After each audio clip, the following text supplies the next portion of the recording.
Les banques ont été au cœur de la tourmente lors de la dernière crise économique et financière.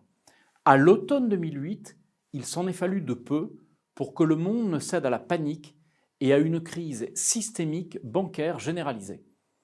Il s'en est ensuite suivi des mesures d'urgence dans de nombreux pays, coordonnées par des banques centrales, dans le but d'éviter la catastrophe. Il n'est donc pas étonnant que l'on attribue souvent la responsabilité principale aux banques dans les causes de la crise. Les choses sont cependant plus complexes. Certes, les banques portent sans aucun doute une responsabilité, mais leurs différences de comportement sont considérables d'un pays à l'autre. De plus, elles ne sont pas les seules responsables, loin de là. Elles ont été un vecteur de la politique de soutien de la croissance par le crédit développée à partir des années 90. La crise financière a profondément transformé le paysage bancaire international à l'image du modèle de la banque d'investissement de Wall Street, confrontée à la nécessité de se rapprocher de la banque de dépôt, de changer de statut ou tout simplement poussée à la faillite comme Lehman Brothers. Plus globalement, la reconstruction post-crise des banques s'est généralement faite en 3 étapes. Étape 1, cela commence par une crise, d'où nous retiendrons 2 conséquences majeures pour les banques. La première est liée au désendettement et à ses conséquences. Et la deuxième est une augmentation des exigences des régulateurs. Étape 2, on assiste généralement à une stabilisation de l'économie avec des taux directeurs très bas. C'est généralement le moment choisi par les banques pour reconstruire leur rentabilité, tandis que le nouveau cadre réglementaire arrive à maturité. Enfin, dernière étape, l'économie repart à la hausse et nous repartons pour un nouveau cycle. Cependant, les banques font face cette fois-ci à un cadre réglementaire beaucoup plus soutenu et durable via la réglementation Bâle III. Créé par les pays du G10 en 1974, le comité de Bâle détermine les règles prudentielles pour l'industrie financière, en plus du rôle de la banque des règlements internationaux.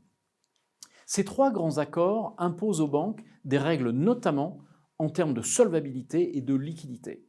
Le dernier accord Bâle III vise à adapter la régulation du système bancaire à la suite de la crise de 2008. Face à la crise des subprimes, que la régulation de l'époque n'a pas pu circonscrire, le comité de Bâle a encore durci ses exigences. Elles s'appliquent sur les fonds propres réglementaires de manière étalée dans le temps. En outre, il est aussi demandé aux établissements de crédit de pondérer leurs actifs en fonction de la qualité du risque de leurs engagements.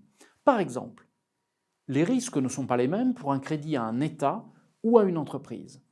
Ainsi, de 2008 à 2015, en un temps record, les fonds propres des grands groupes bancaires français ont été portés de 132 à 275 milliards d'euros. Depuis une vingtaine d'années, avec le développement d'Internet, les modes de consommation ont été profondément bouleversés.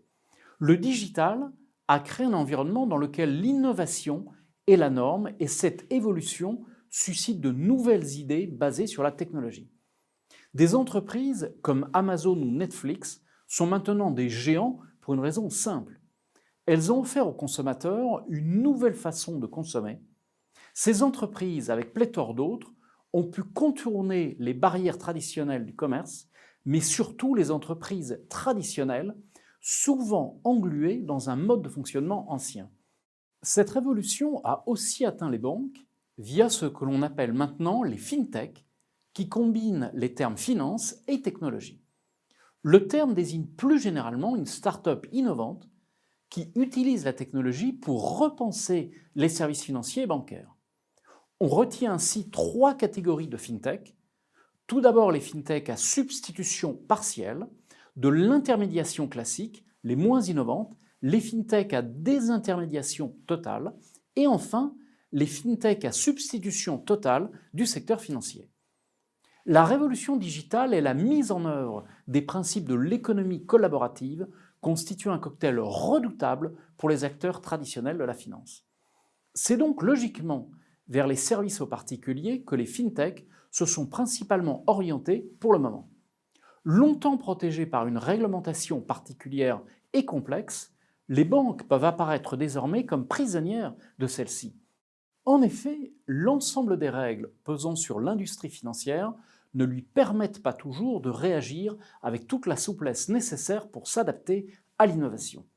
Que ce soit les exigences prudentielles ou celles liées à l'organisation, les règles de conformité ou de compliance.